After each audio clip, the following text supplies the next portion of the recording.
Now, what about the covalent bond? It is not in your syllabus, it is in class 10. So, covalent bond means what? Bond means only, you can remember only one thing, share pair of electron takes place, or share pair, not sharing, share pair of electron takes place. Share pair of electron. Okay, share pair of electron is needed. How? See here, hydrogen need only one electron to complete its duplet. That means it only takes the electron from oxygen, and this hydrogen also needs only one electron to complete its duplet. And how many, see, 1 2 3 4 5 6 electrons are present the valence shell of oxygen, but its octet is not completed. How many electrons is needed? Only 2 electrons only 2 electrons are needed to complete its octet. That means see, it takes the 2 electrons from hydrogen. Now, like that, this type of bond is present. This two bond is called as a single bond, and this bond is called as a covalent bond. Okay, so in water molecule, how many covalent bonds are present? 2 covalent bonds are present. And see, this electron are remain here. So this electron are, we can say, as a lone pair electron of oxygen. So how many lone pair of electron is present in oxygen? There are 2 lone pairs of electrons are present in oxygen. Not oxygen, in water molecule. Is this clear? Now this is the structure of, so what is the name of the structure? You can say as a bent or V-shaped structure, Okay, now see from your book, introduction of water. See, water is the most important natural resource. More than 70% of Earth's area is occupied with water. That means 3:1 ratio, na? We all know 3:1 ratio occupied with water. However, hardly 2.5% of this water makes up the world's supply of fresh water, including the frozen water in polar ice caps and glaciers. Okay, now see, this is the water cycle. Water exists in all the 3 physical states, as like as solid, liquid and gas. You all know solid means, as in case of solid means like as ice, liquid means water, and gas means water vapors. Okay, that means some condensed particles, na? Okay, it occurs in both free as well as combined states. Water always present as well as free or combined state. Okay, now after that, see, water is a major constituent of all living things, plants, animals, and human beings, and of the environment in which we live. Nearly 70% of our body weight is water. Yes, nearly. That means how much amount of water is present in our body? In our body means human body. 70% of water is present in our body. That means this is the weight of our body, weight of water, which is already present in our body. Water occurs in both free and combined state. Is this clear? Water occurs in both free and combined state. Is this clear? Now, water has the ability to dissolve a wide range of substances, and so it is considered as a universal solvent. So, why water is considered as a universal solvent? Because water has a common tendency to dissolve not all of the that means wide range of the substances in it. Is this clear? That's why water is called as a universal solvent.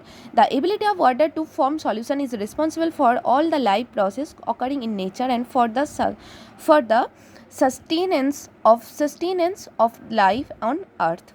At the same time, the same characteristic is basic cause of pollution of water. Okay, there is some pollution that means plastics, from some smoke.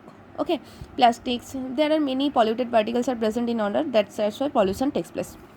See, now we'll discuss about the next topic, that is the physical properties of water. So physical properties of water, first one is nature. There are all of the physical properties: nature, boiling point, freezing point, density, anomalous behavior or anomalous expansion of water, or you can say anomalous behavior of water, latent heat of fusion of ice, latent heat of vaporization of water, specific heat capacity. They are all included in the physical properties. So nature. Pure water is a clear, transparent liquid. It is colorless, odorless and tasteless. Okay, this is the colorless, odorless. That means water is generally colorless, odorless and tasteless. The taste in water is due to the gases and solids dissolved in it. That means impurities present in it. If you have found some smell from water, that means some impurities are present in water molecules. That means sometimes we can feel some smell of chlorine gas. That means this is the also impurities are present. For that, if impurities are present in water, to purification we use the bleaching powder. In bleaching powder, chlorine gas is present. That means the smell of chlorine gas we can feel, okay, in water. Now the boiling point. So boiling point means what? Boiling point means it is the temperature at which water or any liquid start boil. Is this clear? Start boil. So under normal pressure, pure water boils at 100 degrees centigrade. So what is the boiling point of water? This is the 100 degrees centigrade. Okay, 100 degrees centigrade, or you can say 100 degrees Celsius.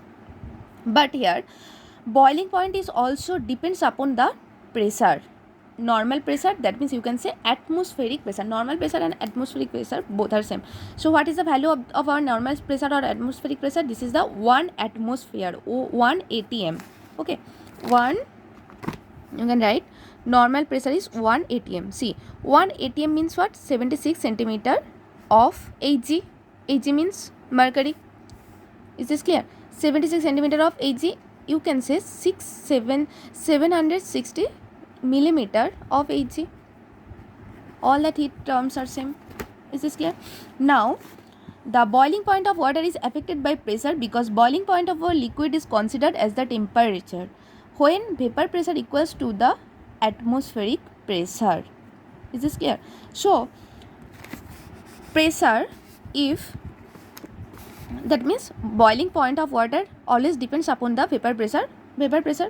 Okay, now vapor pressure, pressure is always directly proportional to the boiling point. Pressure of any liquid is directly proportional to the, or you can say as a vapor pressure, okay, directly proportional to the boiling point. That means if pressure increased, boiling point is also increased. If pressure decreased, then boiling point is also decreased. In Hill's region, this is the principle by which a pressure cooker works. Yes, this is the principle by which a pressure cooker works. In the Hills region, water boils at a temperature lower than 100 degrees centigrade. Okay, with atmospheric pressure being low. That means 70 degrees centigrade on the top of the Mount Everest, and so food is not cooked properly there. Therefore, pressure cookers are useful in hill region. Why? So why pressure cooker are useful in hill region? Because in case of pressure cooker, pressure in increased. That means boiling point, if boiling point